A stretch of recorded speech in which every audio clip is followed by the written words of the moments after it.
या तो प्रदोष का नियम बनाओ या शिवरात्रि का नियम बनाओ। एक काम करना चालू करो, जिस व्यक्ति की जिंदगी में केवल घाटा ही घाटा लिखा हो, दुख ही दुख लिखा हो और कई साल हो गए हों किराए के मकान में रहते हुए या तकलीफ को भोगते भोगते परिवार में कहीं सुख है ही नहीं, दो पौधे को याद रखना। जिसकी जिंदगी में दुख ही दुख लिखा, कष्ट ही कष्ट लिखा, परेशानी ही परेशानी लिखी, तो मंदार और शमी ये दो पौधे ऐसे हैं जो जीवन में सुख प्रदान करते हैं। एक नियम बना लो, 12 महीने शिवरात्रि आती है, हर महीने शिवरात्रि पड़ती है, महीने में 2 बार प्रदोष पड़ती है।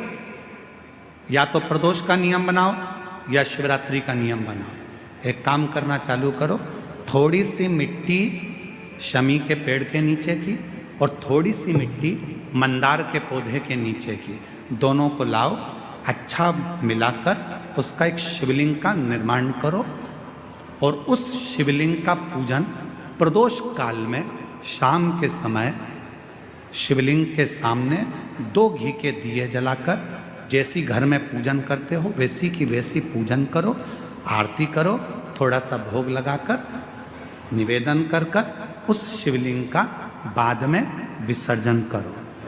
5 या 7 प्रदोष कर लो या 5 या 7 शिवरात्रि कर लो, आपको किसी के आगे हाथ नहीं फैलाना पड़ेगा। मेरा देव अधिदेव महादेव स्वयं भंडार भरना प्रारंभ कर दे, स्वयं शिव भंडार भरेगा। मंदार और शमी के वृक्ष के नीचे का वो फल होता है जो सुख देता है, जो सुख देता है।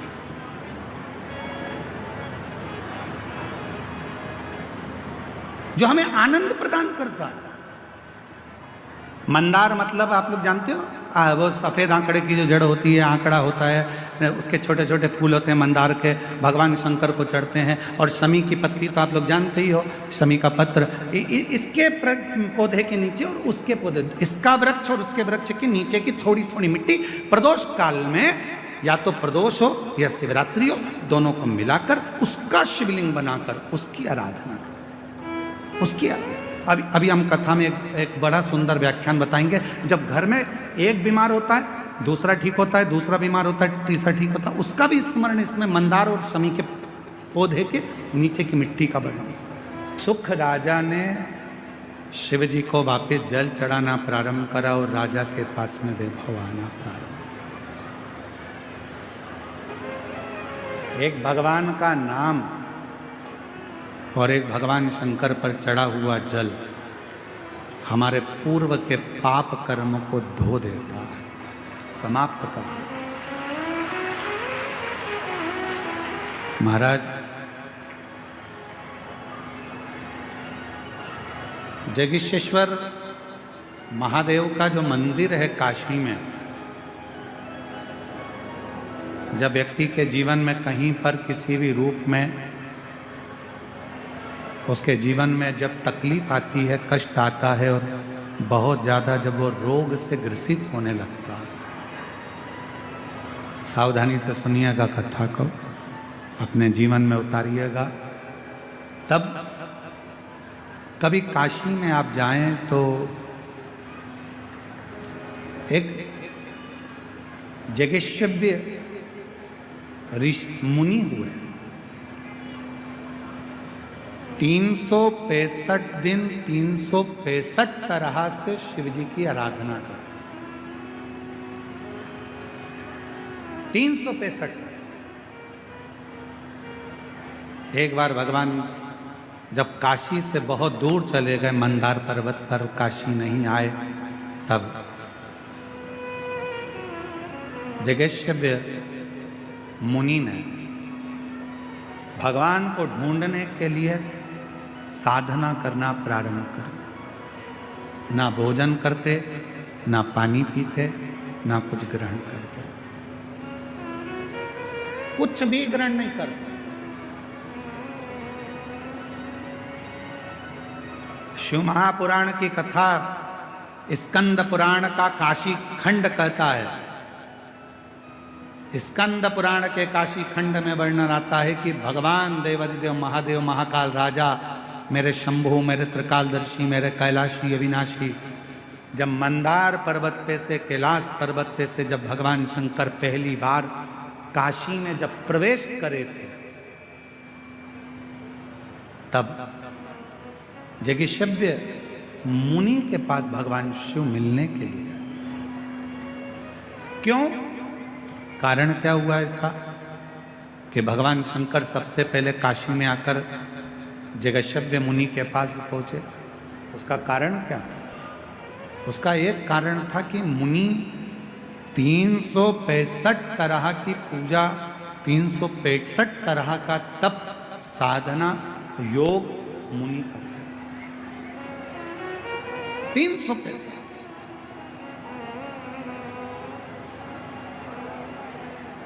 जिस दिन मुनि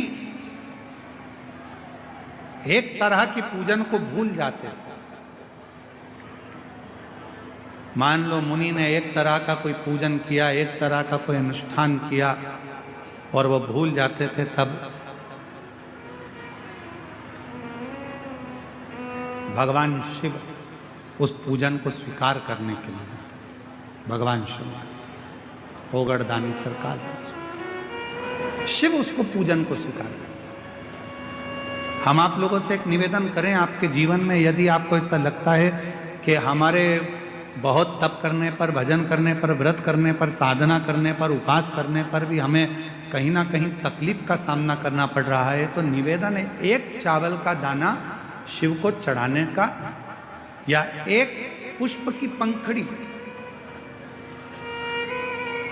और बन सके आपकी जिंदगी में अगर आप बना सकते हो और कर सकते हो, तो मालूम पड़े अगर एक चावल का दाना नहीं चढ़ा सकते, जल नहीं चढ़ा सकते, तो एक शमी का पत्र भी अगर आप शिव को समर्पित कर रहे हो तो शिव उसको स्वीकार करो। एक जेगी शिव मुनि हुए,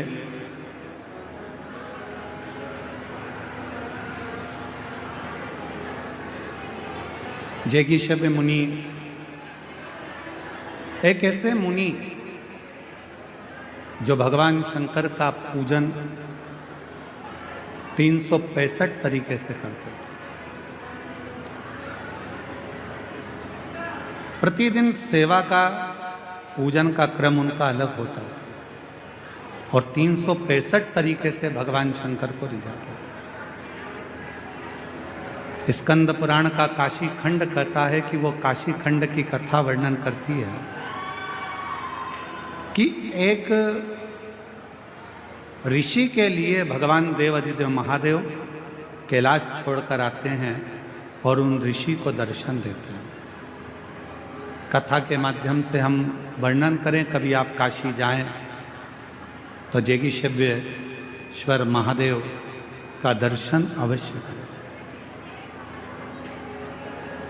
जीवन का कभी भी कोई भी तकलीफ, कोई भी कष्ट जब होता है और हम भगवान शिव के पास जाकर अपने मन की बात करते हैं तो शिव उसको स्वीकार करते हैं। जैसे एक दुंदुभी नाम का असुर हुआ,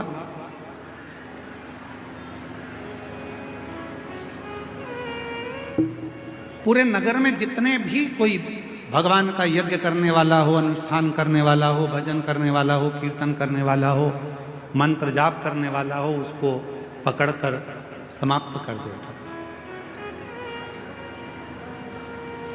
एक छोटा सा ब्राह्मण का बालक था, शिव का परम उपासक था। उसको भय था कि दुंदुभी नाम का असुर सबको मार देता है, मेरे पिता को मार दिया, मेरी माता को मार दिया, मेरे परिवार को पूरा नष्ट कर दिया, तो मुझे लगता है कि वो मुझे भी मार देगा।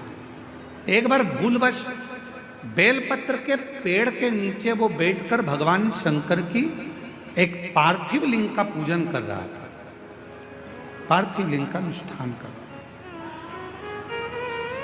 और पार्थिव लिंग पूजन कर कर बस वो बैठा ही था,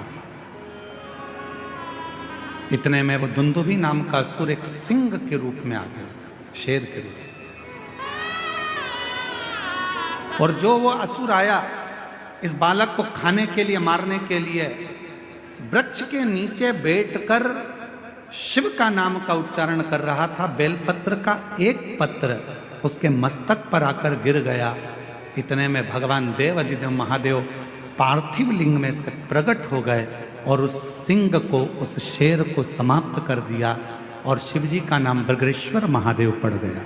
शिव बृगरेश्वर महादेव के रूप में शिव कथा कहती है, विदल और उत्पल दो असुर मां पार्वती जी की सुंदरता देखकर उनकी ओर ललायित हुए। पार्वती जी ने कुंदुक का प्रहार कर कर विदल और उत्पल को मार दिया। वो कुंदुक भगवान देवाधिदेव महादेव के चरणों में जाकर लगा तो शिव जी का नाम कुंदकेश्वर महादेव। शिव महापुराण की कथा में कुंदकेश्वर नाम की बड़ी महत्वता। कहते हैं जिस औषधि को आप ले रहे हो, दवाई को आप ले रहे हो, डॉक्टर से जांच करा रहे हो, चेकअप करा रहे हो, सारी चिकित्सा आपकी चल रही है और दवाई यदि शरीर में नहीं लगती है, औषधि अगर शरीर में नहीं लगती है, डॉक्टर का चेकअप कराते रहो, दवाई लेते रहो, साथ में कुंदकेश्वर महादेव का नाम लेकर जो औषधि दी गई है, दवाई दी गई है, उसको कुंदकेश्वर महादेव का नाम लेकर यदि आप खाते हो तो निश्चित है वो दवाई असर करना प्रारंभ कर देती है, वो औषधि असर करना प्रारंभ कर। विदल और उत्पल का संहार कर कर जो चरण में जाकर कुंदुक गिरा तो शिव जी का नाम कुंदकेश्वर हो गया। सफलता पाने के लिए, सफल होने के लिए एकदम सरल मार्ग मिल गया तो सफलता सहजता में नहीं मिल सकती। थोड़ा चलते चलते टर्न आएगा, मोड़ आएगा। कुछ मोड़ जिंदगी में ऐसे आ जाते हैं जिन मोड़ के बल पर संसार का मनुष्य उन्नति की सीढ़ी पर चले जाता, सफलता की ओर बढ़ जाता।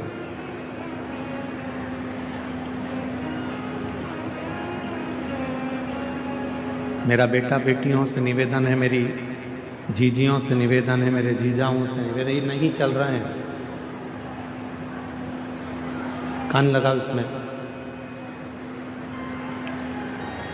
मेरा जीजाओं से निवेदन है, बेटियों से निवेदन है, मेरी माताओं से निवेदन है, मेरे भाई बहन से निवेदन है कि जिंदगी में यदि मानव का देह मिला है और मनुष्य का शरीर मिला है, संघर्ष से पीछे मत हटिए, मेहनत से पीछे मत हटना। असफलता को देखकर डरना नहीं। एक ना एक दिन मेरा देव अधिदेव महादेव, मेरा बाबा भोलेनाथ आपका हाथ पकड़कर आपको मंजिल तक पहुंचा करेगा। बोल बम का नारा है, सारी समस्या का हल। कभी ना कभी यदि आप मेहनत पूरी कर रहे हैं, परिश्रम पूरा कर रहे हैं, आप अथक मेहनत में लगे हुए हैं, परिश्रम में लगे हुए हैं, बहुत मेहनत आप अपनी ज़िंदगी में कर रहे हैं, तो सफलता जरूर मिलेगी, ये निश्चितता है। सफलता जरूर प्राप्त होगी। हम क्या करते हैं, अपनी आधे से ज़्यादा जिंदगी तो हम विवाद में निकाल देते हैं। संवाद तो हम नहीं कर पाते, हम विवाद में पड़े रहते हैं।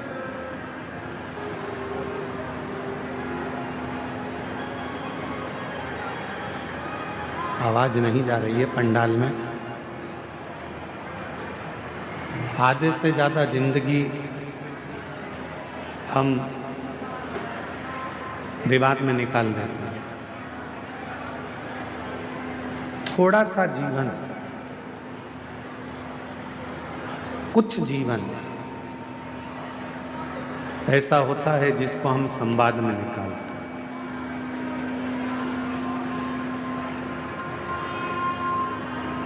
हम आपसे एक बात पूछें, जरा उत्तर दीजिएगा। स्पीकर उन बढ़ाइए, स्पीकर उनकी आवाज़ नहीं खुली है, स्पीकर नहीं चल रहा है।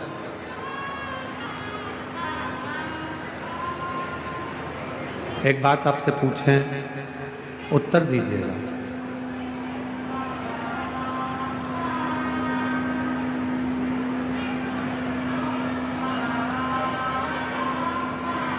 हे भैया बांटने वाले, हे बांटने वाले भैया, जो लोग रोड पर बैठे हैं, गर्मी में बैठे हैं, उधर बांटो।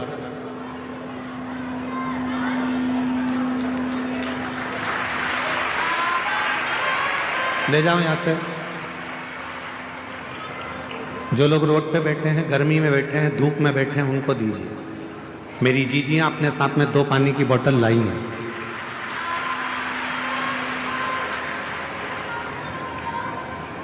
एक बात आपसे पूछें कि पांडव और कौरव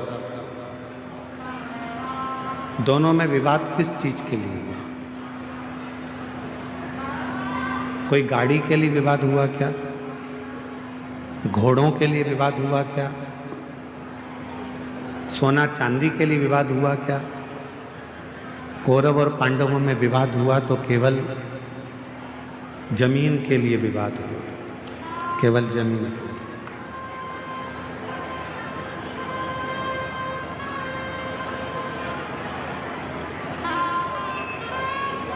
दोनों में बहुत विवाद छिड़ गया और केवल जमीन के लिए विवाद हुआ। अब हम आपसे पूछें, कौरव चले गए, पांडव चले गए, जमीन क्या उनके साथ गई? जम के तो बोलो, नहीं। कौरव गए, पांडव गए, पर जमीन उनके साथ नहीं गई। जमीन नहीं गई, जमीन वहीं की वहीं पड़ी हुई है। जमीन वहीं की वहीं है, जमीन कहीं नहीं गई, जमीन वहीं की वहीं रह गई। कौरव चले गए, पांडव चले गए, जमीन वहीं की वहीं पर छूट गई, वहीं छूट गई। कितना लड़े, कितना विवाद हुआ, पूरी की पूरी सेना चली गई, पूरा की पूरा कुल चले गया, पूरा की पूरा परिवार चले गया और जमीन वहीं की वहीं पड़ी रही। वहीं। अब हम आपसे एक बात कहें, कल सवेरे 8 बजे से 11 बजे तक कथा हो जाएगी। 11 बजे के बाद आप अपने घर चले जाओगे, जमीन साथ लेके जाओगे? बोलो तो जम के, नहीं ना। तो जहां जगह मिले, जैसी जगह मिले, जितनी देर बाबा का ये कथा मिल रहा है, 2 मिनट, 5 मिनट, आधा घंटा, 15 मिनट, 20 मिनट, 25 मिनट, जो मिल जाए, बाबा की उस कथा को दिल से सुनो, दिल से श्रवण कर लो, अपनी जिंदगी को धन्य बना लो, सार्थक बना लो, अपना जीवन धन्य कर लो।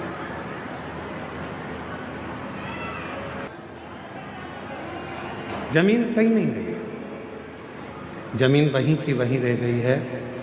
कौरव चले गए, पांडव चले गए, पर जमीन वही है।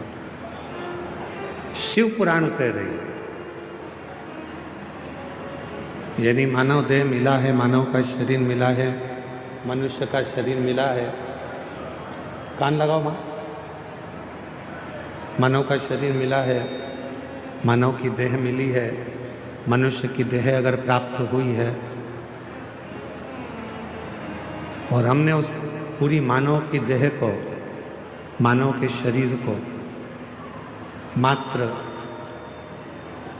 विवादों में निकाल दिया और हम भगवान देवाधिदेव महादेव का कोई भजन ना कर पाए, कोई संवाद ना कर पाए, तो आपकी और हमारी जिंदगी दोनों ही व्यर्थ है, दोनों ही व्यर्थ।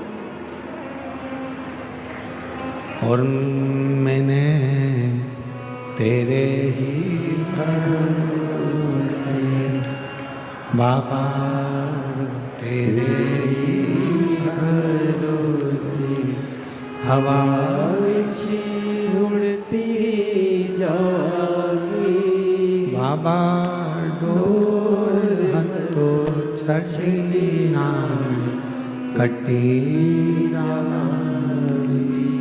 भोले मैं तेरी पत्न, शंभू मैं तेरी पत्न। हमारा पूरा जीवन, हमारा पूरा समय हम विवादों में निकाल दिया तो फिर हमारा जीवन व्यर्थ चलेगा, व्यर्थ निकल गया।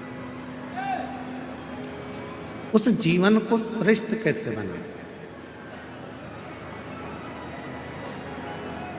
मान लो बहुत बड़ा रोग हमारी जिंदगी में आ गया, बहुत बड़ी बीमारी हमारी जिंदगी में आ गई, डॉक्टर की दवाई भी ले रहे हो, इलाज भी करवा रहे हो, जांचें भी करवा रहे हो, सब कुछ कर रहे हो, सब कुछ। उसके बाद भी यदि आराम नहीं लग रहा, उसके बाद भी अगर हमको हमारे शरीर में आराम नहीं लग रहा तो फिर हम क्या करें? बहुत सावधानी से सुनिएगा कथा को, ध्यान लगाइएगा जरा, बहुत सावधानी से।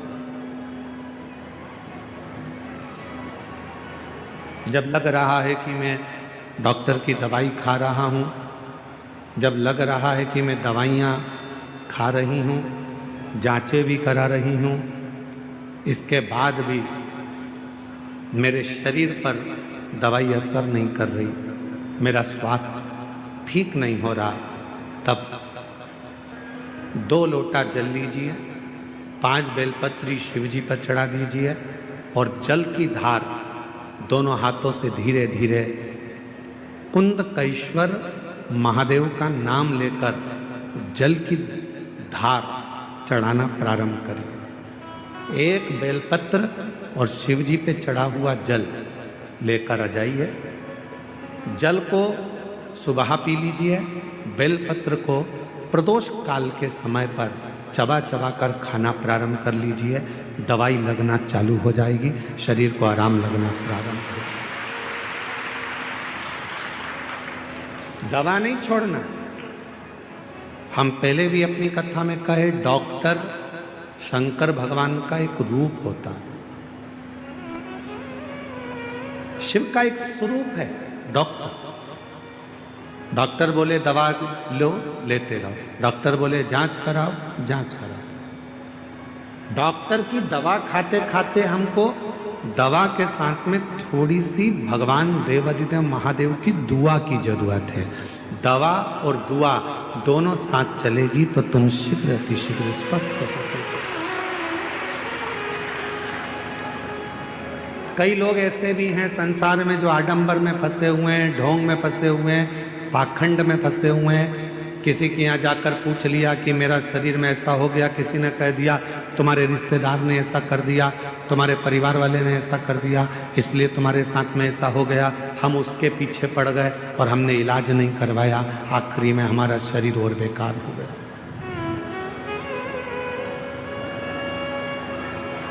अपने गांव में, अपने नगर में, अपने क्षेत्र में, अपनी कॉलोनी में, अपनी सोसाइटी में, अपने शहर में जो चिकित्सा का केंद्र हो, जो प्राथमिक चिकित्सा केंद्र हो, वहां जाना चाहिए।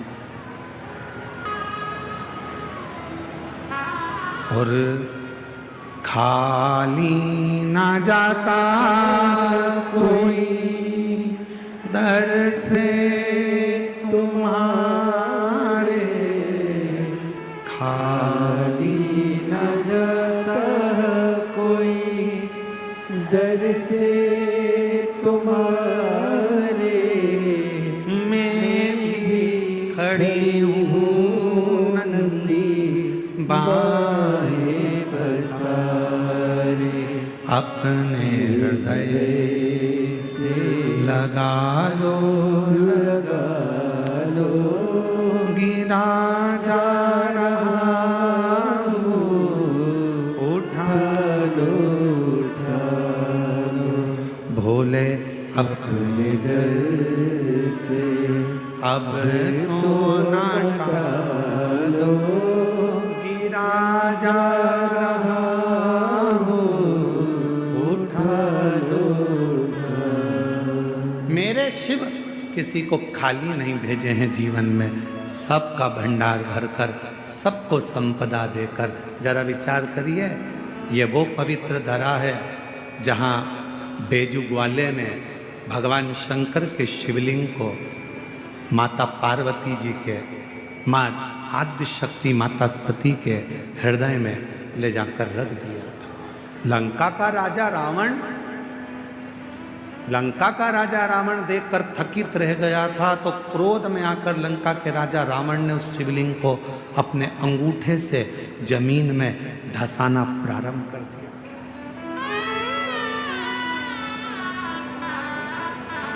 पहले तो शिवलिंग उठाना चाहा, पर उठा ही नहीं। जब शिवलिंग नहीं उठा तब अपने अंगूठे से भूमि पे उसको दबाना प्रारंभ कर। फिर पर तेरी कृपा का क्या है भरोसा, कब किस पर हो जाए, जरा सी हम पर कर दो, जरा सी हम पर कर दो।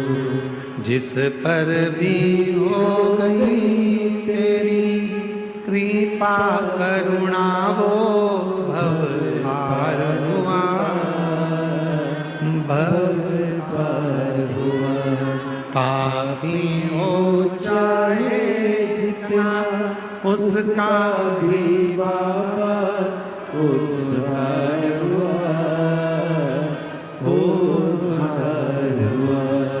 गिद्ध अजामिन गणिका जैसे तेरे मन मन को भाई, जरा सी हम पर कर दो, जरा सी हम पर कर दो। भोजन करो पर त्रुटि ना देखो,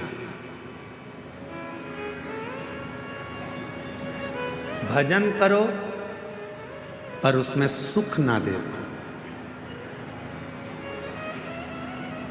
तुम सोचो कि मैं कथा में जा रही हूं और मुझे अच्छी जगह मिल जाएगी, मैं बैठ जाऊंगी कथा सुनने के लिए, मुझे अच्छी जगह मिल जाएगी, अच्छी जगह पे मैं जाके बैठ जाऊंगी। बिल्कुल, दूसरी कथा में जाओगे तो जगह अच्छी मिल सकती है, पर शिव पुराण में तो शंकर भगवान के जैसे गण रहते हैं और शंकर भगवान का जैसे कैलाश रहता है, वैसे ही तुम्हें जाना है और वैसे ही बैठना है और वैसे ही श्रवण।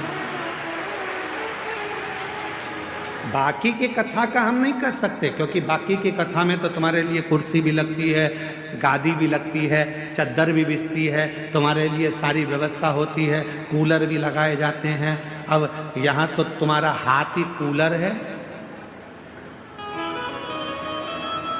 और तुम्हारा पूरा प्रांगण, जहाँ तुम कथा को श्रवण करने, चाहे रोड पर बैठे हो, चाहे दुकान में बैठे हो, चाहे गाड़ी में बैठे हो, चाहे पंडाल में बैठे हो, चाहे तुम अपने घर में बैठे हो, जितनी देर तक शिव महापुराण की कथा तुम्हारे घर में चलती है, जितनी देर तुम्हारा मन शंकर की कथा में लगा रहता है, उतनी देर तक ये विचार करना कि तुम कैलाश पर बैठकर शिव पुराण की कथा को श्रवण।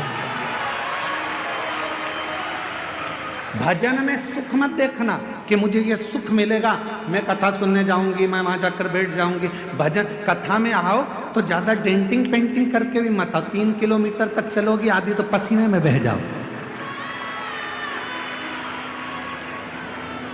अब मालूम पड़े तुमने पेंसिल से लाइन खींची, फिर डब्बा भरा, फिर इधर इधर कुछ चिपका के, फिर धागे से ऐसा कर कुरा के, फिर डेंटिंग पेंटिंग करके, सिर पे पल्लू लेके, सास के पांव छू के पूछा कहाँ जा रही है? कथा में। किसकी? सियोर वाला महाराज आया है ना, उनकी कथा में। अच्छा हाँ जा बेटा, अभी तो तू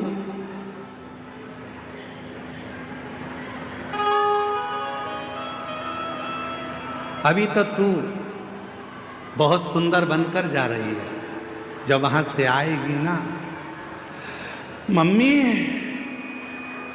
ओ मम्मी।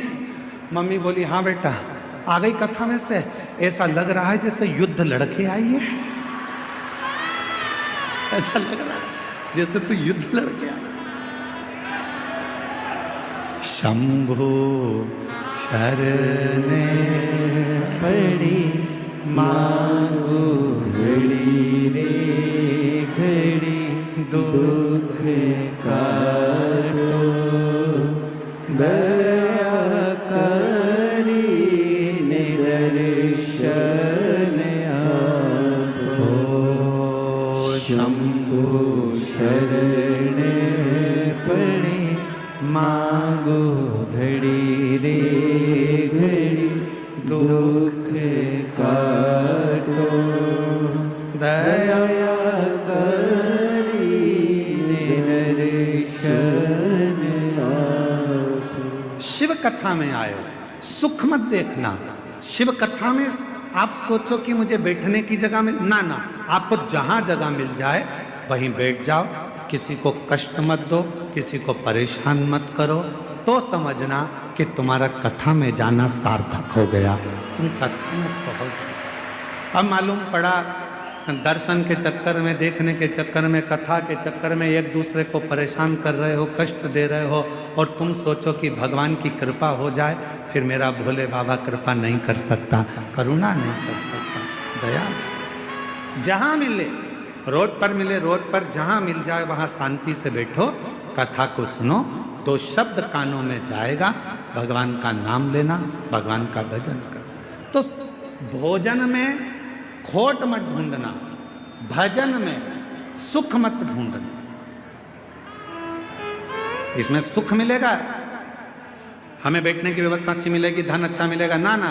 भजन करने बैठो तो ये विचार कर कर बैठना, जब भी बाबा वैद्यनाथ जी के दर्शन के लिए जाओ, देवघर की पवित्र भूमि पर आओ और बाबा के जब दर्शन करो तब बाबा से विनय करना, बाबा इतनी कृपा करना जैसे तेरे घर में गणेश जी हैं, तेरे घर में जगत जननी अम्बा है, तेरे घर में षडानंद कार्तिकेय हैं, तेरे घर में सारे भक्त हैं, तेरे घर में लक्ष्मी है, तेरे घर में नारायण है, तेरे घर में सारा सुख है।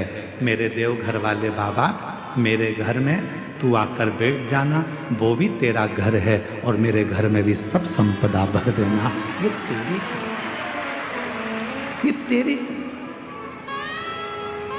ये तेरी करुणा।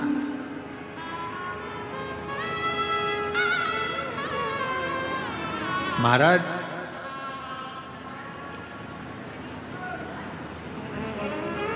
बालों को काला करो,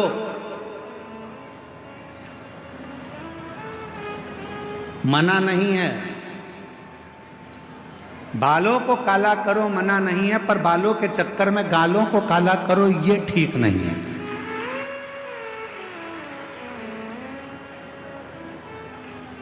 कमाओ मना नहीं है, खूब कमाओ मना नहीं है, भजन करो मना नहीं है, कथा सुनो मना नहीं है, पर तुम्हारे कमाने के चक्कर में किसी को दुख मिले, तुम्हारे भजन करने के चक्कर में कथा सुनना है, इधर से धक्का दो उधर से धक्का दो, तुम्हारे भजन के चक्कर में किसी को दुख हो तो वो कथा सुनना सार्थक नहीं है, वो भजन सार्थक, वो श्रेष्ठता नहीं। बाल काले करो मना नहीं है, पर बाल के चक्कर में गाल काले मत कर लेना। भजन करो मना नहीं है, कमाओ मना नहीं है, दुकान चलाओ, व्यापार करो, नौकरी करो, सर्विस करो, जब तक तुम्हारा शरीर भगवान ने अच्छा बना कर रखा है, मेरा भोले बाबा तुमको स्वस्थ बना कर रखा है, इस शरीर से खूब कमाओ मना नहीं है। मेरा कुबेर भंडारी, मेरा वैद्यनाथ बाबा तुम सबके घर के खूब भंडार भरे। हम बाबा से यही प्रार्थना करते हैं कि बाबा खूब ये शरीर श्रेष्ठ है, खूब कमाओ, खूब आगे बढ़ो। पर कभी कभी ऐसी जिंदगी में आ जाता है कि हमारे जीवन में एक आध समय ऐसा आता है कि खूब होने के बाद भी धीरे धीरे धीरे धीरे वो कम हो जाता है। उसका कारण क्या है? शिव महापुराण का एक सुंदर चरित्र है। भगवान शंकर का एक बड़ा सुंदर चरित्र, बड़ा सुंदर चरित्र शिव महापुराण में आता है। एक सुख नाम के राजा थे। बहुत सावधानी से सुनना, आज कथा का छठा दिन है। आज कथा की शिवरात्रि है। कल कथा पंडाल में सुबह 8 बजे से 11 बजे तक हो जाएगी। 1 बजे टीवी पर आएगी। बहुत सावधानी से कथा का रसतत्व ग्रहण करिएगा। बहुत दूर दूर से आए हो, 200-500 रुपये खर्च कर आए हो, बहुत ध्यान लगाना। आज कथा के बाद में बाबा से विनती कर, झोली पसार कर कह कर जाना, मेरी झोली तू भरना, 3 महीने में मुझे जो मांगा है वो दे देना, फिर कथा के पंडाल में जाकर पत्र अवश्य लिख कर दो। बिना महाराज एक सुख नाम के राजा थे। पांड्य देश में रहते थे। बहुत अच्छा वैभव था उनका, बहुत धन था उनके पास, कोई संपदा की कमी नहीं थी उनके पास, बहुत वैभव। धर्मपत्नी भी बहुत अच्छी थी। बच्चे थे वो भी अच्छे थे।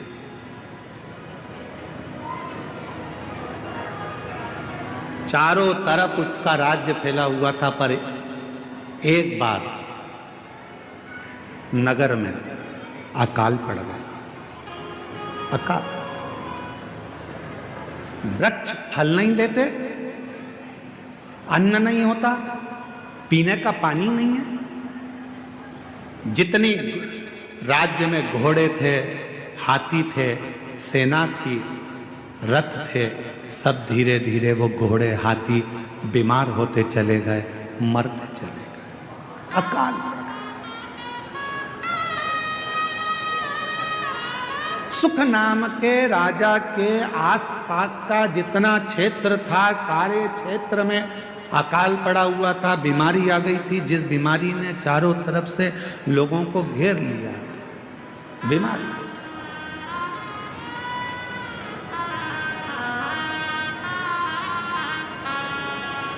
जब बीमारी आती है तो कुछ सिखा के जाती है।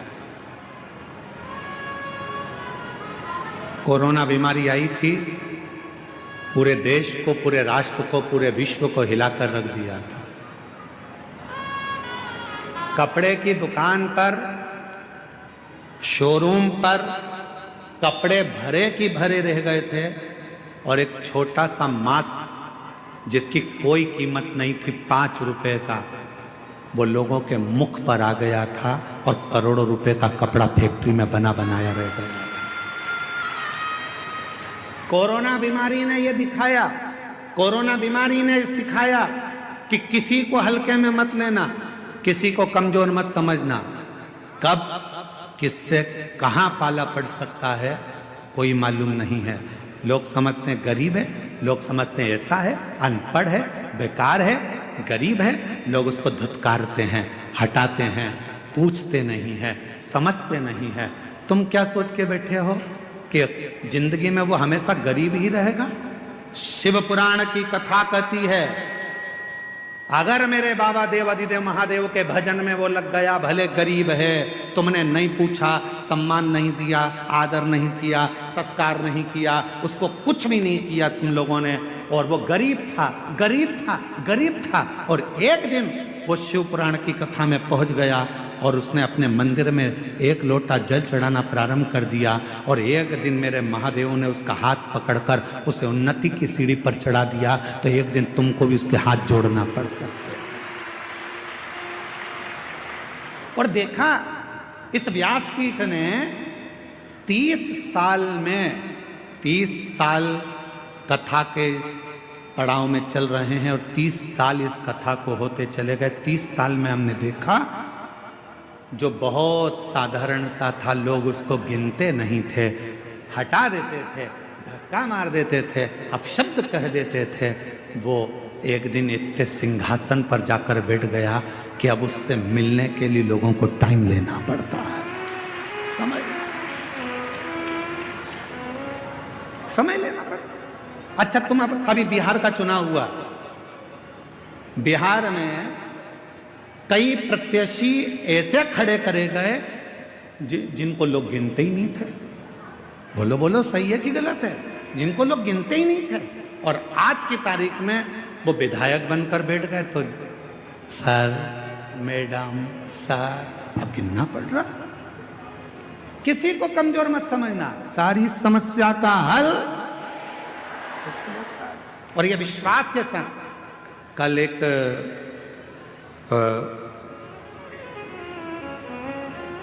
बिहार के ही एक क्षेत्र के कल एक एसडीएम और एक कोई कलेक्टर महोदय दोनों आए थे। उन्होंने बाहर परिचय नहीं दिया, पर यहाँ आकर परिचय दिया कि मैं इस क्षेत्र का एसडीएम हूँ, और एक आए थे कि मैं इस क्षेत्र का कलेक्टर। हमने कहा, आप अंदर जाकर बैठे हुए थे, आप लोगों ने कुर्सियाँ नहीं ली? तो कहने लगे, गुरुजी, हम पढ़ाई करते थे, हमारी माँ कहती थी, वो सियोर वाला बाबा कहता है कि मेहनत कम मत करना। अगर तूने मेहनत पूरी कर ली और एक लोटा जल तूने शिव के मंदिर में चढ़ा लिया, तो तू जो चाहता है वही होगा। गुरुदेव, आज मैं कलेक्टर बनकर, इस क्षेत्र का कलेक्टर बनकर बैठा, और एसडीएम कहता है कि मेरी पत्नी ने तो आस छोड़ दी थी कि मैं बहुत उच्च पद पर पहुंचूंगा, पर मेरी पत्नी शिव के मंदिर जाती थी, कथा में मन लगाती थी, आज मैं एसडीएम पद पर। छोटा ना समझो, छोटा नहीं।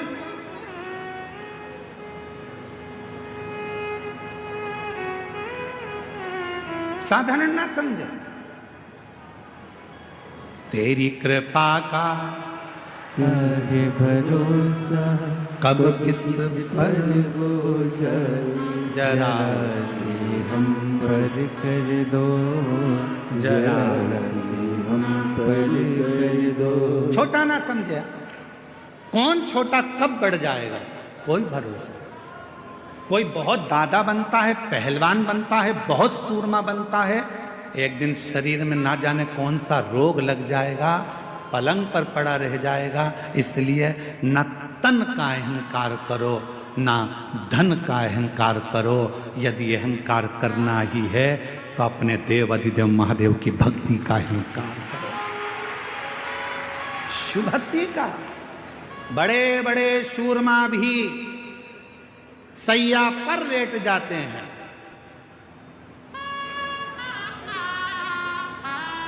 बड़े बड़े सूरमा भी सैया पर लेट जाते हैं, और एक दिन ऐसा आता है कि करोड़पति भी हाथ खाली उस परमात्मा के दरवाजे तक चला जाता है, हाथ खाली, कुछ नहीं।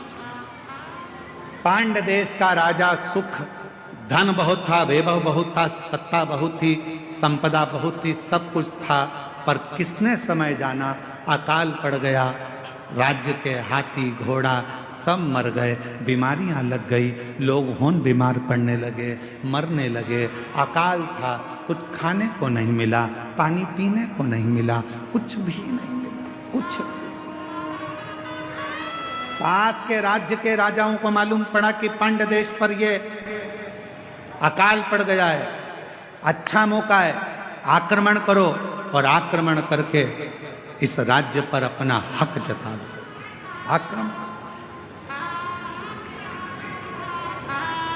आक्रमण करो और इस पूरे राज्य पर अपना हक कर लो, पूरे राज्य। ध्यान देना थोड़ा सा, बहुत सावधानी का कथा है आज की, बहुत सावधानी। सुख के साथी हजारों हैं, जब दुख पड़ा तब धन के साथी हजारों हैं, जब धन ही नहीं तो। श्री राम के संग हजारों सखा, वनवास हुआ तब। माता सीता के संग हजारों सखी, हरण हुआ तब। बावारी दुनिया मतलब की दुनिया में किसी का, किसका कौन है? किसी का कोई। महाराज राजा सुख केवल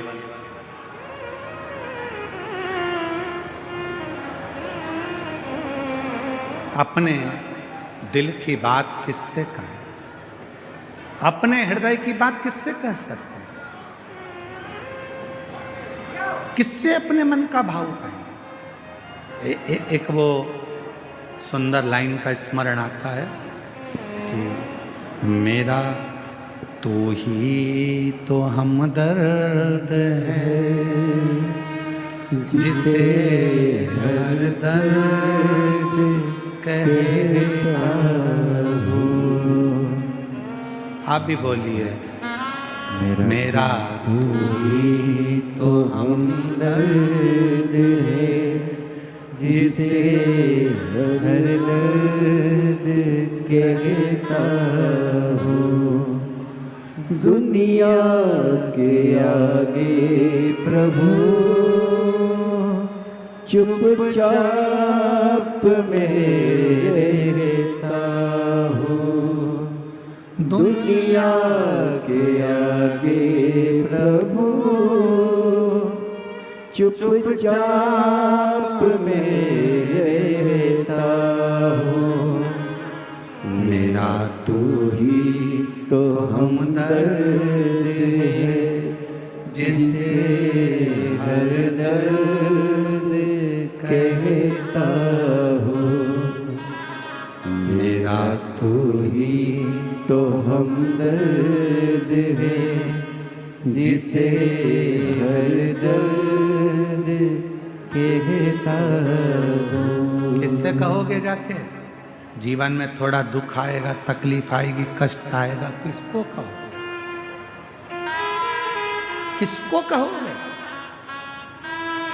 पड़ोसी से कहोगे तो लोग कहेंगे पहले तो फूली फिरती थी, अब जगत में रोती फिरती है। रिश्तेदारों से कहोगे तो लोग कह देंगे पहले तो जगत में घूमती फिरती थी, अब रोती फिरती है। किससे कहेंगे? मेरा तू ही तो हमदर्द है, जिसे हर दर्द कहता हूँ। बाबा, ओ देवघर वाले, ओ काशी वाले, ओ केदारवासी, ओ सीहोर वाले, मेरे दुख को कौन सुनेगा? मेरे महाकाल बाबा, तुझे ही तो पुकारा है। मेरा तू ही तो हमदर्द है, जिसे हर दर्द कहता। बाबा, बहुत दिन से खाली झोली है बाबा, बहुत पुकार रहा हूं। बाबा, तू झोली भरेगा ये मुझे विश्वास है, तो मुझे खाली नहीं छोड़ेगा ये मेरा भरोसा है। बाबा, ये मेरा भरोसा कहता है, ये मेरा विश्वास कहता है, तो मुझे खाली नहीं छोड़ेगा। ये मेरा भरोसा कहता है, ये मेरा विश्वास कहता है, तो मुझे खाली नहीं रख सकता। और शंभु शरण पड़ी, मांगो घड़ी रे घड़ी, दुख काटो दया करी दर्शन आपो। शंभु शरण पड़ी, मांगो घड़ी रे घड़ी, मेरा तू ही तो हमदर्द है, जिसे हर दर्द कहता हूँ। दुनिया के आगे प्रभु चुपचाप में रहता हूँ। दुनिया के आगे प्रभु चुपचाप में रहता हूँ। तू ही तो हमदर्द है जिसे हर दर्द कहता हूँ। कथा कह रही है, बाबा का सुंदर कथा वर्णन कर रही है। सुख नाम का राजा, संपदा बहुत थी पर अकाल पड़ गया और उस अकाल में सब कुछ चले गया। सब कुछ समाप्त।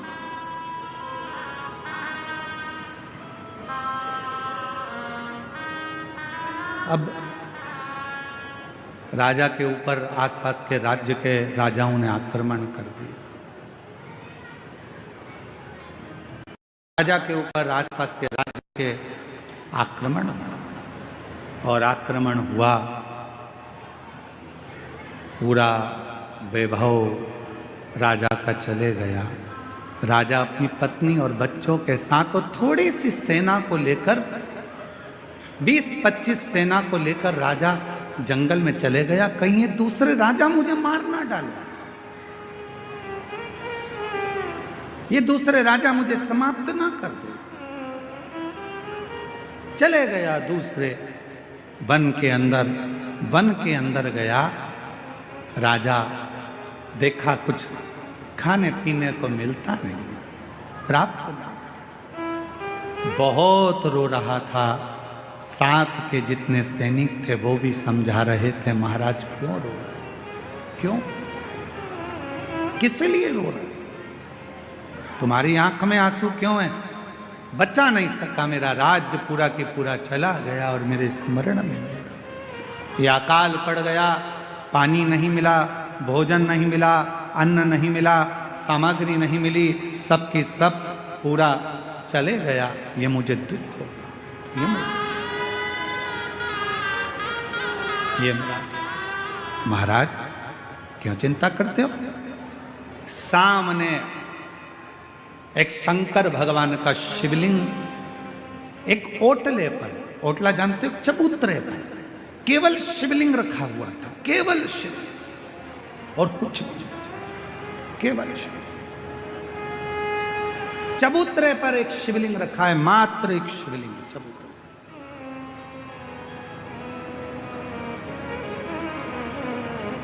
सुख राजा क्या देखता है कि वहां से एक कोई पथिक जल चढ़ाकर, जल लेकर आ रहा था।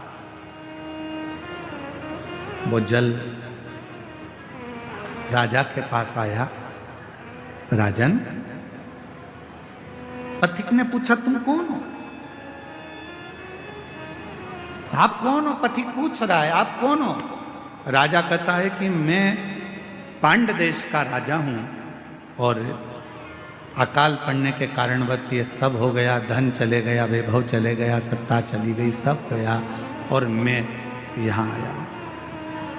दूसरे राजा मुझे मार ना दें इसलिए मैं इस वन में छुप कर बैठा हूं। क्यों चिंता करते हो? ले राजन, शिव का चढ़ा हुआ जल है, थोड़ा सा पी लो। राजा ने कहा शिव का चढ़ा हुआ जल? हाँ। राजा ने हाथ रोका और पथिक से कहा कि मैं कभी किसी का बुरा नहीं किया, मैंने कभी किसी के लिए गलत नहीं किया, मैंने कभी किसी को अपशब्द नहीं किया, फिर मेरे साथ ऐसा कैसे हो गया?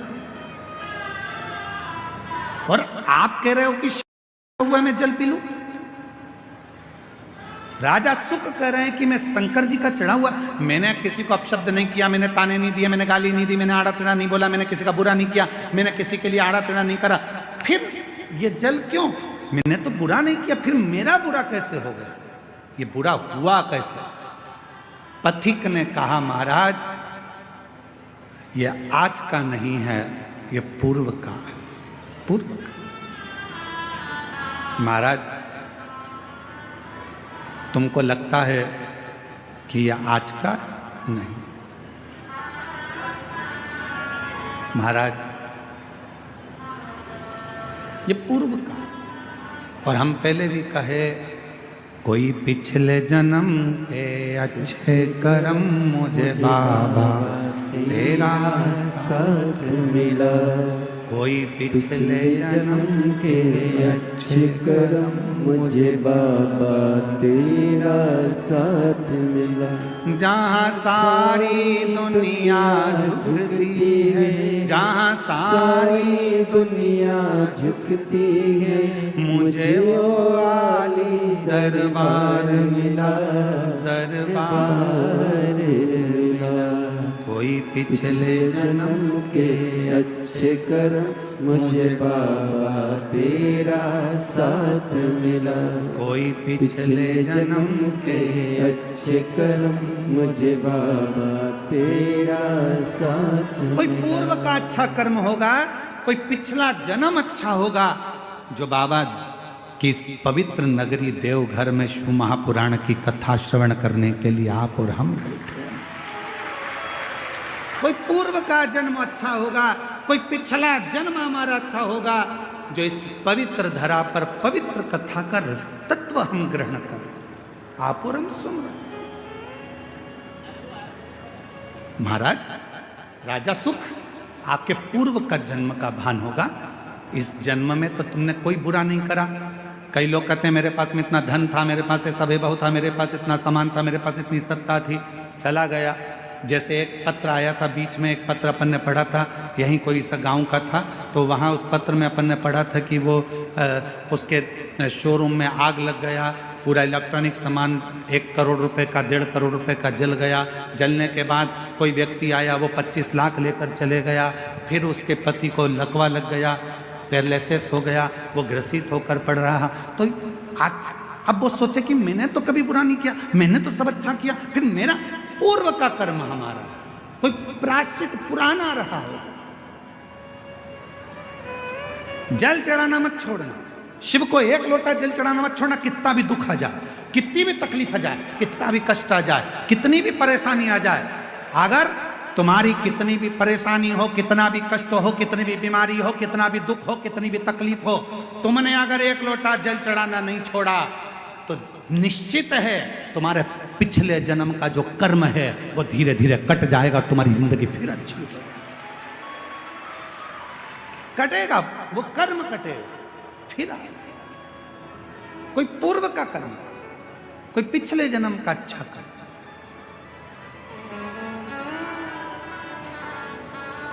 मैं माननीय सांसद महोदय डॉक्टर निशिकांत जी दुबे जी साहब को भी धन्यवाद दूंगा कि आपके पूर्वजों का, माता पिता का और कहीं देवघर वाला मेरे भोले बाबा का आप पर भी बड़ा आशीर्वाद है। इसलिए बाबा ने पहले दिन भी कथा में बुलाया और आज 6ठे दिन शिवरात्रि के दिन भी बाबा ने आपको कथा है। ये आपकी साधुता, ये शिव तत्व का अंग है। ये इसी को प्रभु कृपा कहते, इसी को शिव कृपा कहते, वो करुणा का।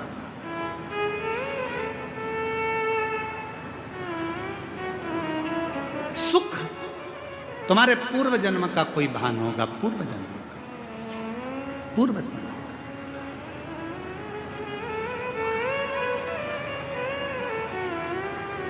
और कोई पिछले जन्म के अच्छे कर्म मुझे बाबा तेरा साथ मिला। कोई पिछले जन्म के अच्छे कर्म मुझे बाबा तेरा साथ मिला। कोई पूर्व का कर्म था राजा सुख, तुम चिंता मत करो, तुम जल तो पियो।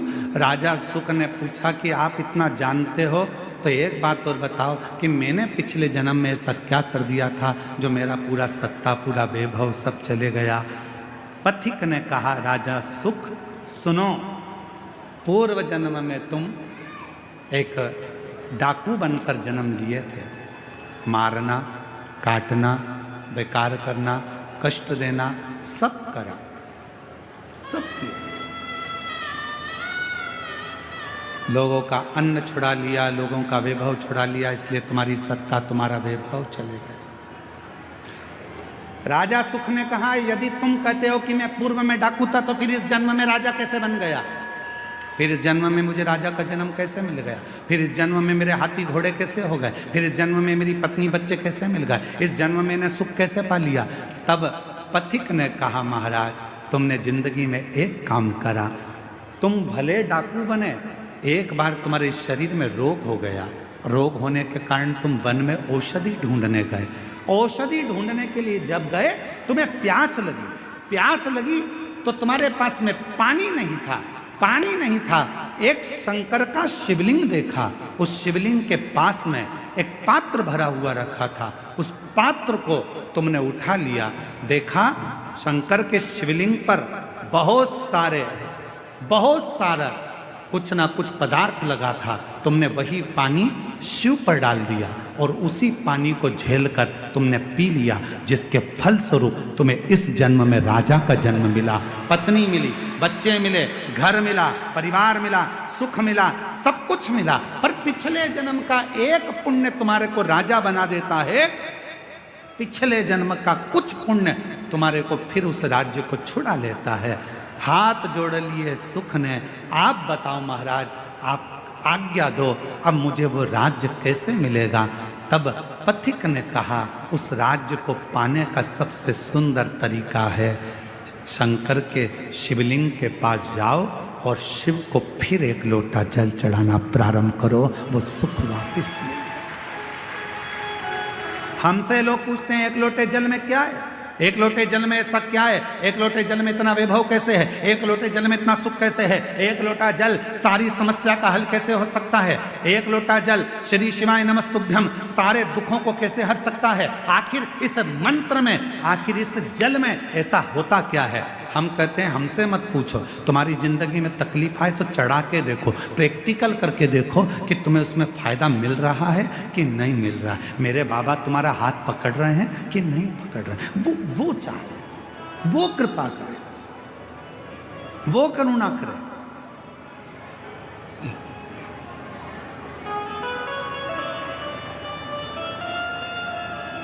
जीवन का जो सुख है ऐसे ही नहीं मिला है। कई लोग कहते हैं हम तो भगवान के मंदिर जाते हैं, हम भगवान का भजन करते हैं, हम भगवान का स्मरण करते हैं, उसके बाद भी मेरे शरीर में इतना बड़ा रोग हो गया, इसके बाद भी मुझे तकलीफ आ गई, इसके बाद भी मुझे दुख आ गया, इसके बाद भी मुझे कष्ट आ गया।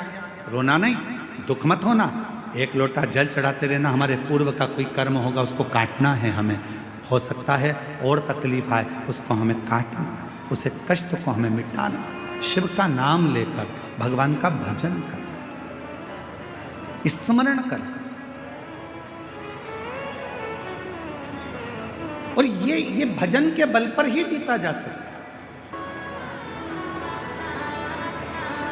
शिव मंदिर में जाओ, बाबा देवादिदेव महादेव के मंदिर में पहुंचो, जब वापिस आने लगो 2 क्षण नीचे नहीं बैठ सकते तो नंदी के राइट भाग नंदी है, उस नंदी के सीधे भाग की ओर 2 क्षण बैठ जाओ।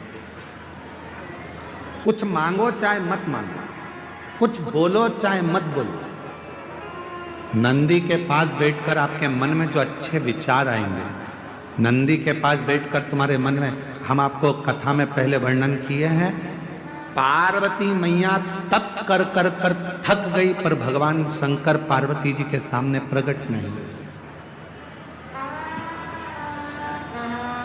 भगवान शिव प्रकट नहीं।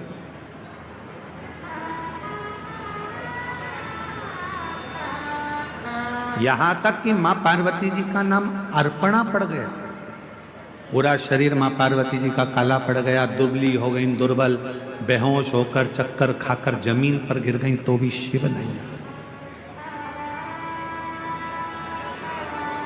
शिव कब आए? जब मां पार्वती जी की सहेली सखी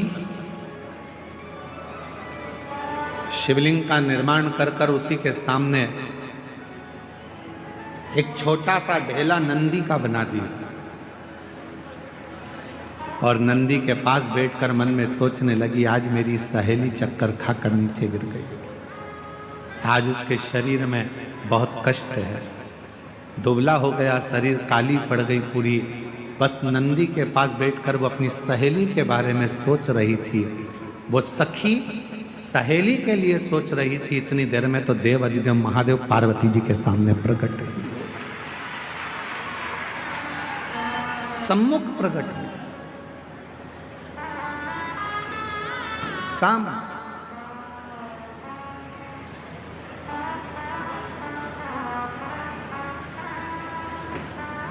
पार्वती जी तो चक्कर खाकर नीचे गिरी हुई थी। अर्पणा उनका नाम हो गया था, शरीर काला पड़ गया था, दुर्बल शरीर हो गया था। पर उनकी सहेली ने नंदी के पास बैठकर पार्वती जी का स्मरण करा कि मेरी सहेली का यह हाल हो गया। और नंदी ने सुना।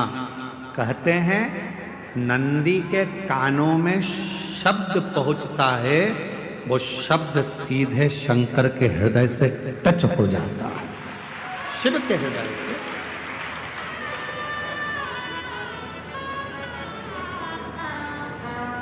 इसलिए शायद हमारे यहाँ जब प्राण प्रतिष्ठा होती है तो एक सोमसूत्र बंधता, एक सोने का तार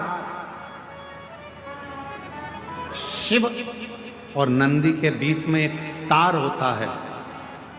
एक चांदी का तार डलेगा, चाहे स्वर्ण डलेगा, पर एक तार शिवलिंग के नीचे से नंदी के सामने तक, नंदी के चरण तक वो तार जाता है, जिसको पत्थर से ढक दिया जाता है, जमीन में दबा दिया जाता है। उससे उसका संबंध होता है, उससे उसका संबंध। जैसे विवाह करते हो तो गठजोड़ा बांधते हो। लोग यहाँ आते हैं देवघर में तो बाबा का गठजोड़ा बांधते हैं, तार से तार को जोड़ते हैं। उसी तरह शिव से नंदी और नंदी से शिव को भी जोड़ा जाए। दोनों जब भी मंदिर के अंदर शंकर के शिवलिंग में या शंकर भगवान के मंदिर में प्रवेश करो तो तुम्हारे मन में किसी के प्रति गलत भाव मत लो, गलत विचार, गलत सोच।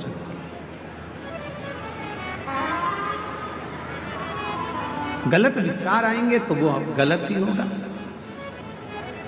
आप लोगों में से कई माताएं ऐसी हैं, कई भाई ऐसे हैं, कई मेरी बेटियां ऐसी हैं, कई मेरे बेटे ऐसे हैं, कई मेरी जीजियां ऐसी हैं, कई मेरे जीजा ऐसे हैं, कई माताएं ऐसी हैं, कई पिता ऐसे हैं, जो दिन में मंदिर में जाते हैं तो भगवान के सामने जाकर सोचते हैं अब तो मर जाऊं तो अच्छा, बहुत परेशान हो गई भगवान, इतनी कष्ट की जिंदगी जी रही हूं कि अब तो मर जाऊं तो अच्छा। तो मरना तो सबको है,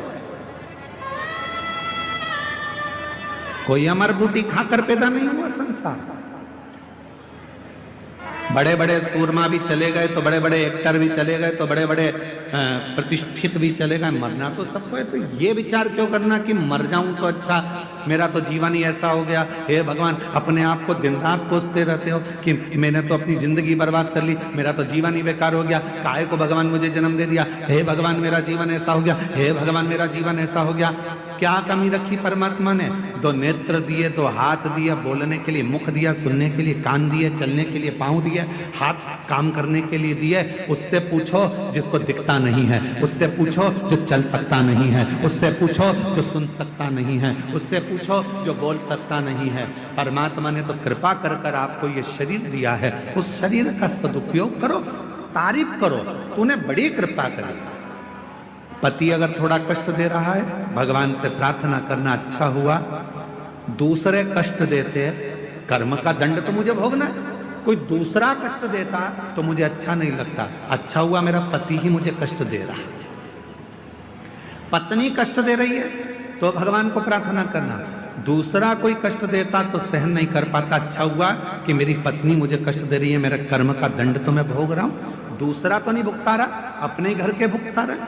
बेटा अगर कष्ट दे रहा है तो परमात्मा को धन्यवाद देना, अच्छा है यहीं पर कर्म का दंड भोग लूंगा, अगली बार तू जन्म देगा तो कम से कम राम जैसा पुत्र तो देगा, ऐसी कृपा करना।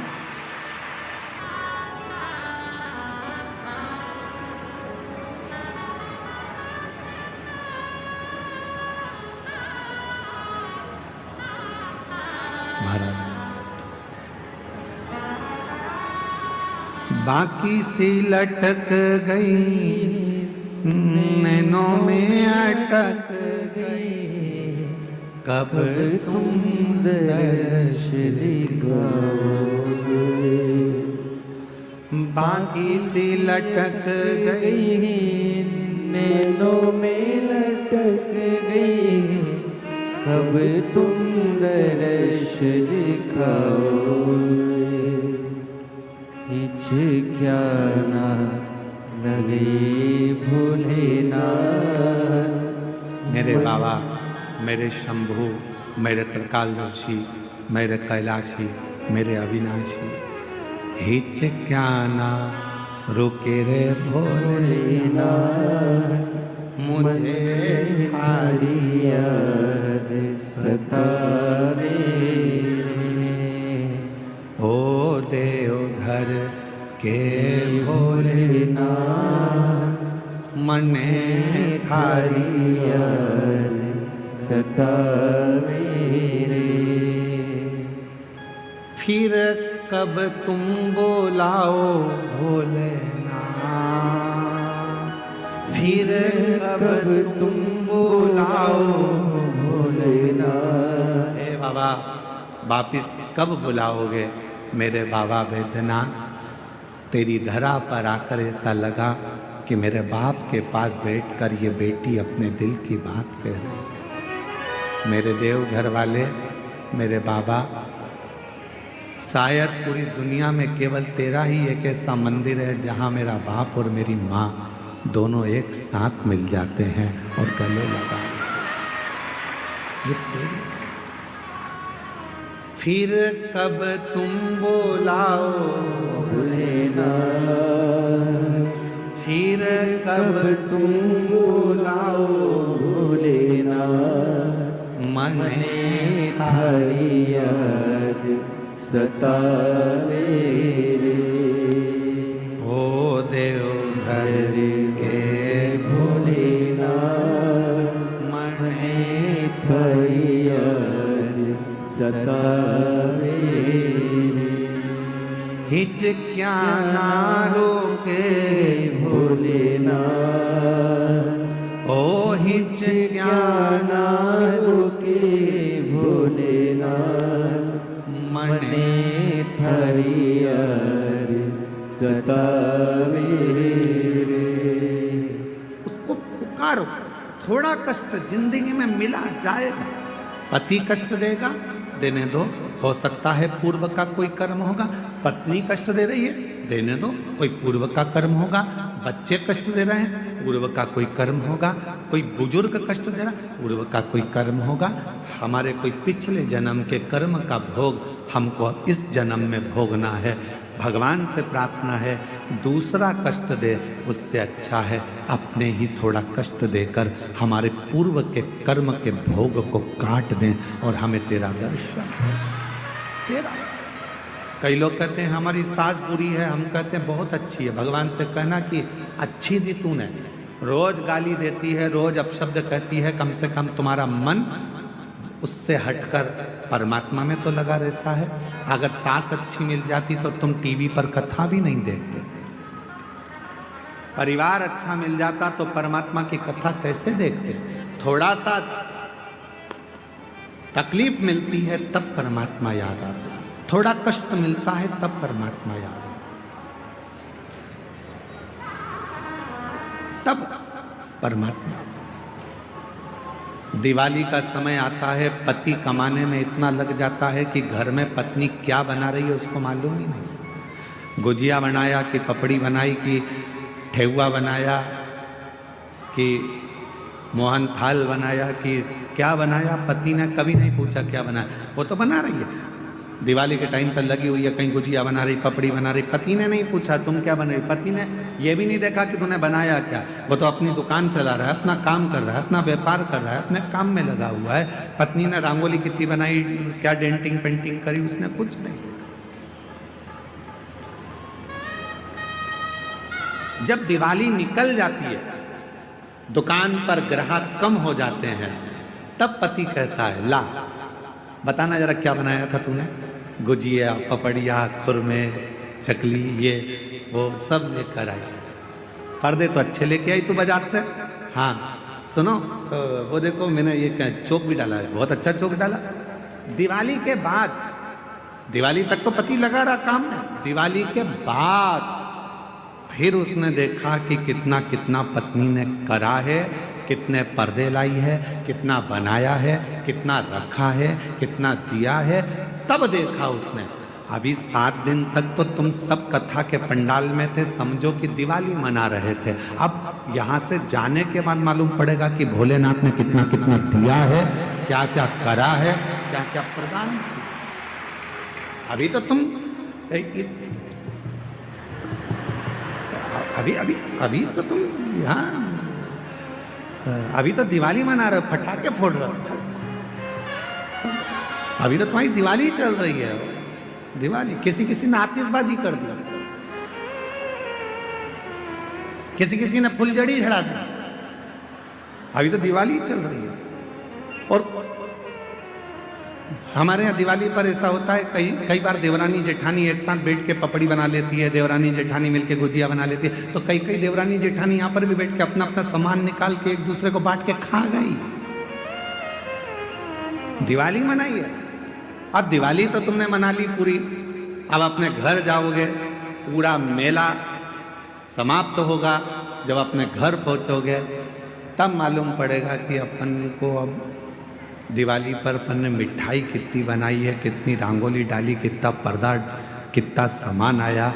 बस तुमने जब दिल से 7 दिन की शिव पुराण की कथा देवघर की सुनी है, तो घर पहुंचकर मालूम पड़ेगा कि पर्दे कितने बदले हैं, कितना गुजिया पपड़िया अर्थात कितना मेरे बाबा ने तुम्हारी झोली में भंडार भर कर दिया। अभी नहीं, अभी तो तुम दिवाली मनाओ, अभी तो तुम्हारी दिवाली। अभी क्या सोचना, पहुंच कर देखेंगे कि हमको बाबा ने कितना दिया, 3 महीने में कितनी कृपा। एक पत्र है, अच्छा है।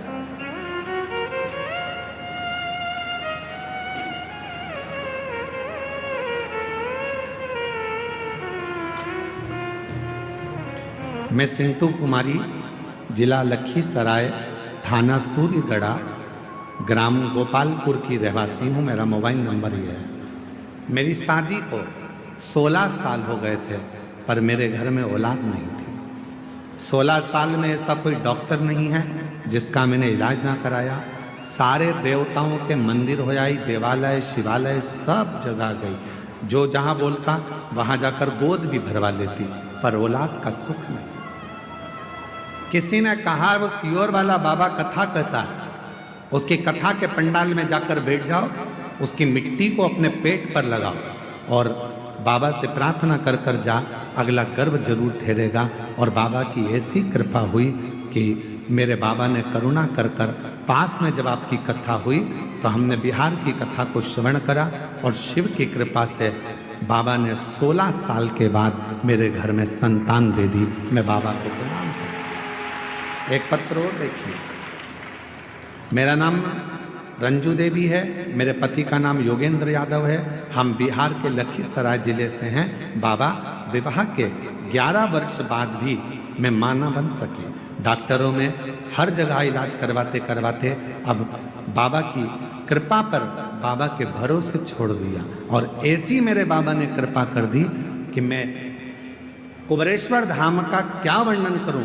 शिव के कंकर शंकर पूजन से और शिव के रुद्राक्ष से, सफेद आंकड़े की जड़ से 11 वर्ष के बाद मुझे बाबा ने संतान दे दी। 11 नंदी के पास बैठो 2 क्षण, नहीं बैठ सकते मत बैठो। क्या करना, शिव जी को जल चढ़ाया, पूजन करी, आराधना करी और नंदी के पास आकर बैठे भी नहीं तो खड़े रह गए, बैठे भी नहीं तो खड़े रहे, खड़े।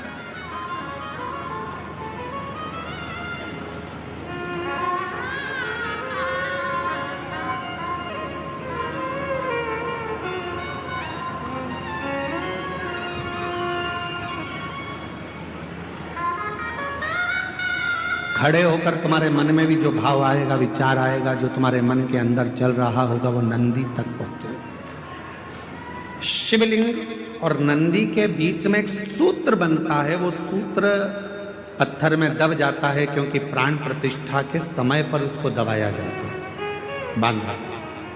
जब हम कोई बात कहते हैं तो भगवान शिव तक वो बात पहुंचती है, शिव तक। और मैंने तेरे ही भरोसे बाबा, तेरे ही भरोसे हवा बिच उड़ती जागी बाबा, डोर हथों छड़ी नामे कटी जागी। भोले मैं तेरी बदन।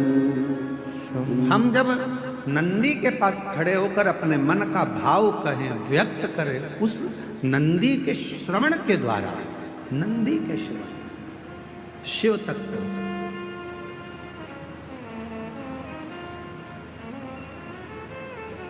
शंकर भगवान तक वो बात पहुंच जाती। पार्वती जी की सहेली ने नंदी के पास बैठकर अपने मन में सोचा था मेरी सहेली की ये दशा है, और शिव प्रकट हो गए।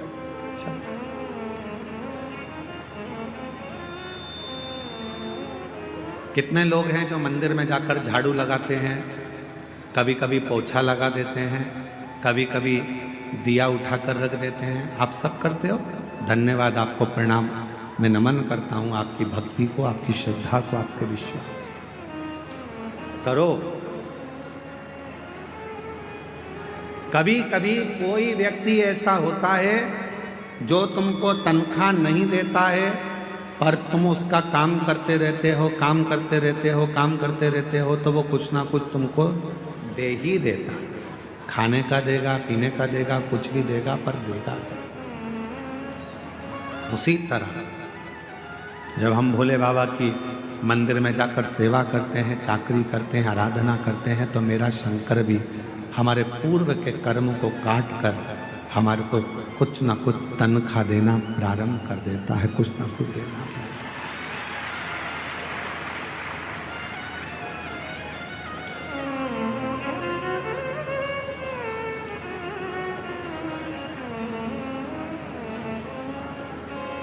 जब तुम्हारी जिंदगी में ऐसा लगने लगे कि भगवान शंकर के मैं मंदिर नहीं गई हूं, आज मेरी मंदिर में नहीं गई हूं, तो मेरा मन नहीं लग रहा। जिस दिन तुमको ऐसा लगने लगे कि बहुत दिन से मैंने शिव पुराण की कथा नहीं सुनी है, तो मेरा मन नहीं लग रहा। कभी तुम्हारा मन करे और तुम्हारे मोबाइल पर शिव पुराण की कथा नहीं दिखे तो मन नहीं लग रहा। जब तक मैं शंकर के मंदिर नहीं जाती हूँ, मन नहीं लगता है। सीहोर वाले महाराज को जब तक सुनती नहीं हूँ, शिव पुराण की कथा नहीं सुनती हूँ, मन नहीं लगता है। जब तक श्री शिवाय नमस्तुभ्यम एकाध बार नहीं बोल लेती, मेरे को अच्छा नहीं लगता है। समझ लेना कि मेरा बाबा तुम्हारे दिल में प्रवेश कर गया है और बाबा ने तुम्हारा हाथ पकड़ना प्रारंभ।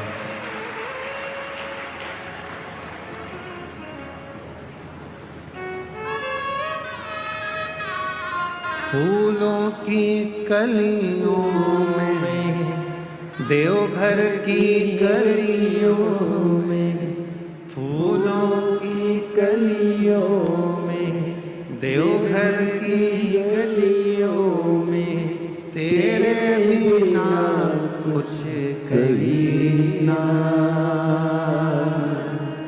तेरे बिना भी क्या जीना ओ बाबा रे,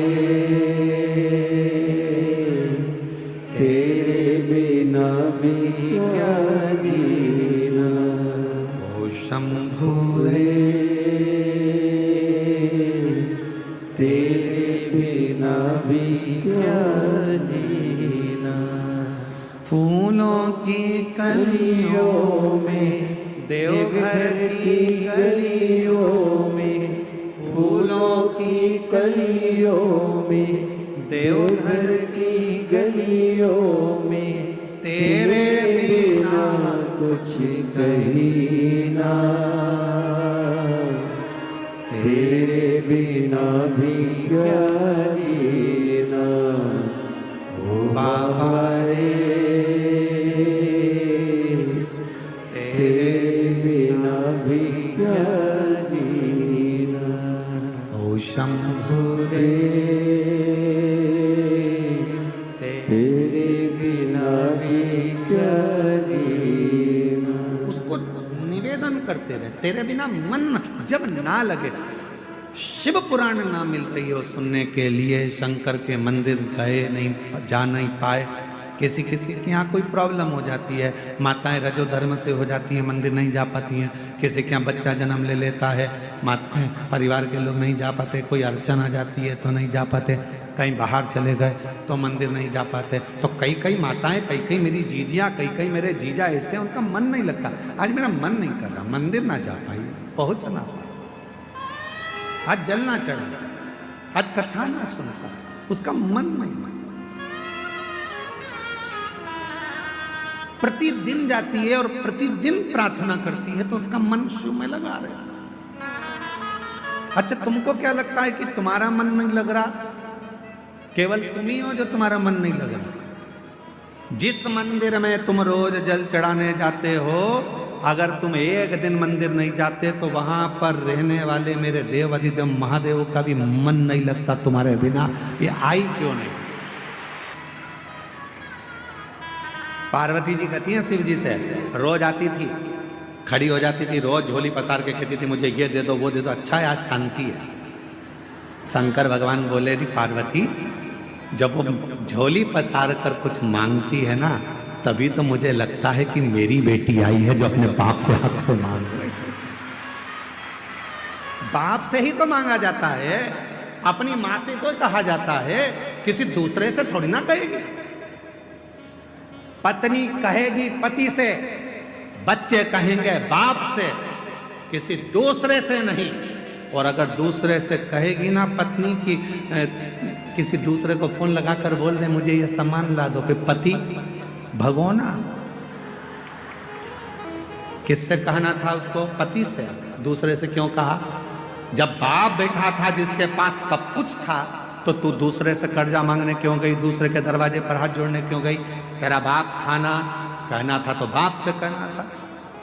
भगवान कहते हैं जब मेरी ये बेटी, जब मेरा ये बेटा एक लोटा जल चढ़ाने के लिए आता है ना, मुझसे बहुत सारी बात कहकर जाता है, मैं जान जाता हूँ ये मुझे पापा समझती है, पिता समझती है, बाबुल समझती है, इसलिए अपने दिल की बात है, हृदय की बात,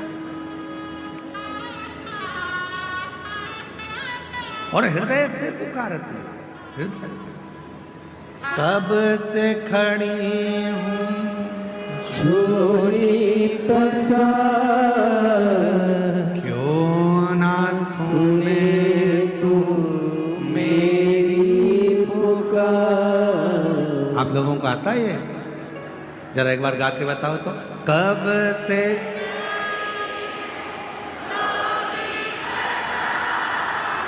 क्यों ना सुने तो मुझे तेरा ही सहारा है, मेरे भोले बाबा मुझे तेरा ही सहारा है,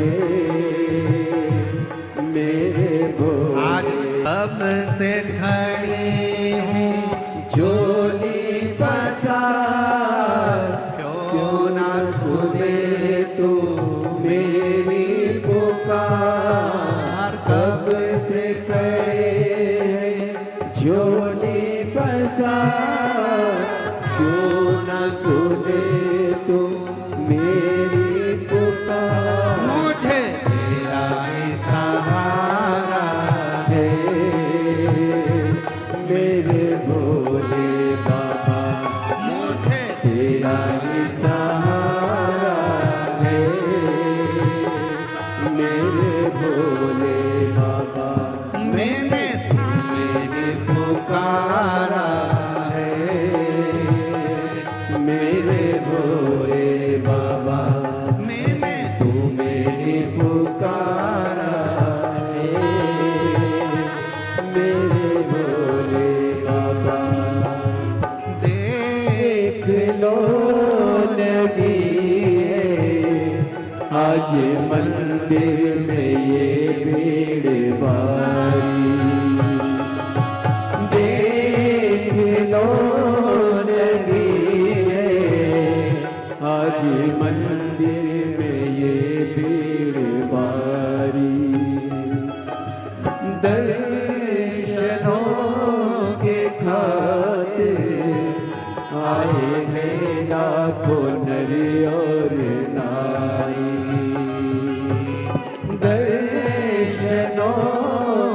खातिर आए हैं लाखों नर और नारी।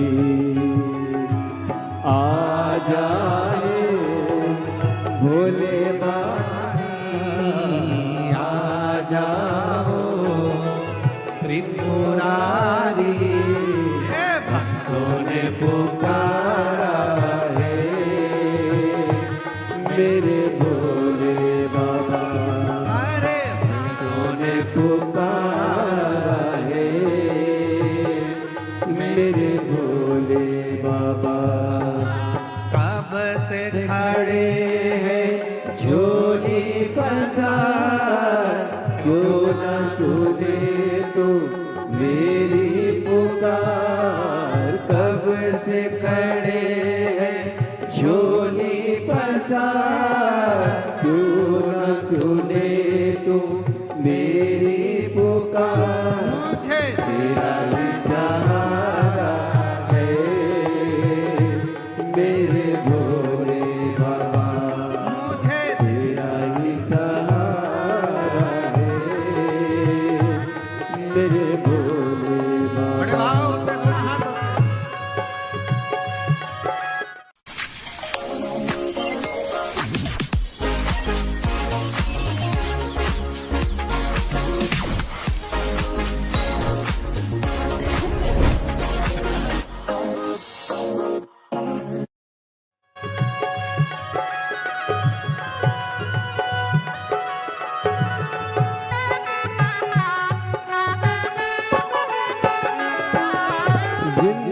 जिंदगी से हारे गम जमाने का हमले